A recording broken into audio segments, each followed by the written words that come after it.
जब भी हम किसी रॉकेट लॉन्च को देखते हैं ना, तो सब कुछ एकदम मतलब सटीक लगता है, बिल्कुल मापा हुआ। उल्टी गिनती हुई, इग्निशन हुआ और रॉकेट सीधा आसमान चीरता हुआ अपनी मंजिल की तरफ। बिल्कुल। लेकिन आज हम जिन सोर्सेज और विंग्स ऑफ फायर की गहराई में जा रहे हैं ना, वो हमें बताते हैं कि उस रॉकेट को बनाने वाले शख्स का खुद का सफर इतना सीधा बिल्कुल नहीं था। हाँ, रामेश्वरम में अखबार बेचने वाले एक लड़के से मिसाइल मैन बनने तक की कहानी, इसमें टर्ब्यूलेंस बहुत था। और आज के हमारे इस डीप डाइव का मिशन भी यही है। मतलब हमें ये समझना है कि कैसे डॉक्टर एपीजे अब्दुल कलाम की शुरुआती नाकामियों ने ही भारत के पूरे एरोस्पेस प्रोग्राम की नींव रख दी। सही कहा। और देखिए, हम सब जानते हैं कि उनका बचपन काफी तंगी में भी था। परिवार की मदद के लिए वो सुबह सुबह अखबार बांटते थे। और जो बात मुझे सबसे ज्यादा हैरान करती है वो है उनकी आसमान छूने की जिद। भी यही सोच रही थी। समंदर किनारे उड़ते पक्षियों ने उनमें जो उड़ान का सपना बोया था वो तो ठीक है, पर जब पायलट की कुर्सी उनके हाथ से निकल गई तो उनके पास ऑप्शन ही क्या बचे थे। वो मोमेंट उनके लिए बहुत भारी था। उन्होंने फाइटर पायलट का एग्जाम दिया था, लेकिन सिर्फ 8 सीटें थीं और उनका 9वां स्थान आया था, राइट? हाँ, बस एक रैंक से उनका वो सबसे बड़ा सपना टूट गया। ये कहना बहुत आसान है, पर एक साधारण लड़के के लिए अपना सबसे बड़ा सपना इस तरह टूटना मतलब विनाशकारी होता है। उन्होंने उस पॉइंट पे हार क्यों नहीं मानी? क्योंकि उन्होंने इस निराशा को खुद पर हावी नहीं होने दिया। उन्होंने अपनी दिशा ही बदल ली। उन्होंने तय किया कि भाई, अगर मैं विमान उड़ा नहीं सकता तो मैं विमान और रॉकेट बनाऊंगा। अरे वाह! तो ये कोई रद्द हुई उड़ान नहीं थी, बल्कि एक सही दिशा में मोड़ी गई फ्लाइट थी। सोचिए, क्या उनकी ये व्यक्तिगत हार असल में भारत के भविष्य के लिए सबसे बड़ी जीत नहीं बन गई? बिना किसी शक के। और हाँ, इस सफर में मुश्किलें कम नहीं हुई। आपको मद्रास इंस्टीट्यूट ऑफ टेक्नोलॉजी वाला किस्सा याद है? वो स्कॉलरशिप वाला प्रोजेक्ट। एग्जैक्टली। एक प्रोजेक्ट के दौरान उनकी टीम ने काम की स्पीड देखकर सीधे चेतावनी दे दी थी कि अगर 3 दिन में काम पूरा नहीं हुआ ना, तो उनकी स्कॉलरशिप छिन जाएगी। बाप रे, ये तो बहुत भारी मानसिक दबाव था। इस तरह के प्रेशर ने उन्हें तोड़ा क्यों नहीं? क्योंकि इस असंभव सी डेडलाइन ने उन्हें तनाव के बीच काम करने की वो कला सिखा दी।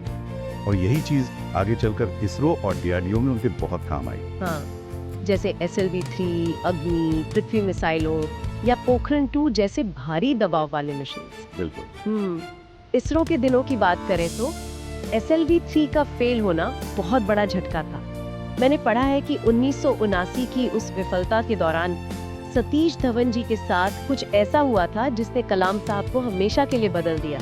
आखिर उस वक्त क्या हुआ था? देखिए, वो लीडरशिप का बहुत बड़ा सबक था। जब 1979 में मिशन समंदर में क्रैश हुआ ना, जी। तो चेयरमैन सतीश धवन ने मीडिया के सामने आकर सारी जिम्मेदारी खुद ली। अच्छा। पर जब 1980 में वही मिशन सफल हुआ तो धवन साहब पीछे हट गए और पूरा क्रेडिट कलाम जी और उसकी टीम को दिया। मतलब जब तूफान आया तो वो टीम के लिए ढाल बन गए। इस घटना से कलाम जी के काम करने के तरीके में क्या बदलाव आया? इससे उन्होंने सबको साथ लेकर चलने वाली लीडरशिप सीखी। मतलब वो लैब में काम करने वाले एक साधारण टेक्नीशियन के सुझावों को भी उतनी ही अहमियत देते थे जितनी किसी सीनियर वैज्ञानिक को। ये बहुत रेयर है और शायद इसीलिए वो लोगों से इतना जुड़ पाए। पर एक बात है, सर्वोच्च सत्ता अक्सर लोगों को बदल देती है। हाँ, अक्सर ऐसा ही होता है। तो 2002 में एक परमाणु शक्ति संपन्न देश का राष्ट्रपति बनने के बाद भी सत्ता का अहंकार उन्हें छू तक नहीं पाया। ऐसा क्यों?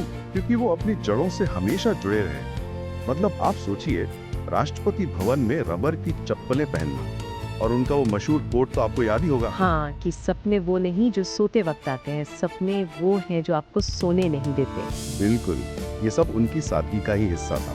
यहाँ तक कि जुलाई 2015 में IIM शिलोंग में आखिरी सांस लेने से कुछ पल पहले भी उन्होंने अपनी सुरक्षा में कई घंटों से खड़े एक गार्ड को खास तौर पर बुलाकर थैंक यू कहा था। सच में ये अद्भुत है। एक देश के राष्ट्रपति को उनके पद से ज्यादा उनके इस सरल और मानवीय चरित्र के लिए पूजा जाता है। अभावों के बीच बड़े सपने देखने की ये सबसे बेहतरीन मिसाल है। सत्ता आपको अधिकार दे सकती है, पर लोगों के दिलों में जगह सिर्फ सच्चाई और विनम्रता से ही बनती है। सही बात है। तो आज के इस डीप डाइव को हम यही विराम देते हैं, लेकिन जाते जाते सोचने के लिए एक विचार। वो क्या? कलाम साहब ने अपनी किताबों में विजन 2020 के तहत एक विकसित और तकनीकी रूप से आत्मनिर्भर भारत का सपना देखा था। अब जब हम उस साल को पीछे छोड़ चुके हैं, तो क्या आज के समाज ने वास्तव में उस जमीनी स्तर की वैज्ञानिक सोच और एकता को अपनी आदतों में ढाला है? ये एक बहुत बड़ा और जरूरी सवाल है। बिल्कुल। या फिर हम आज भी उसी रॉकेट की तरह लॉन्च पैड पर ही रुके हैं, जिसे सही दिशा में आसमान चीरने के लिए भी और संघर्ष करना है। इसी सवाल के साथ आज की चर्चा यहीं खत्म करते हैं।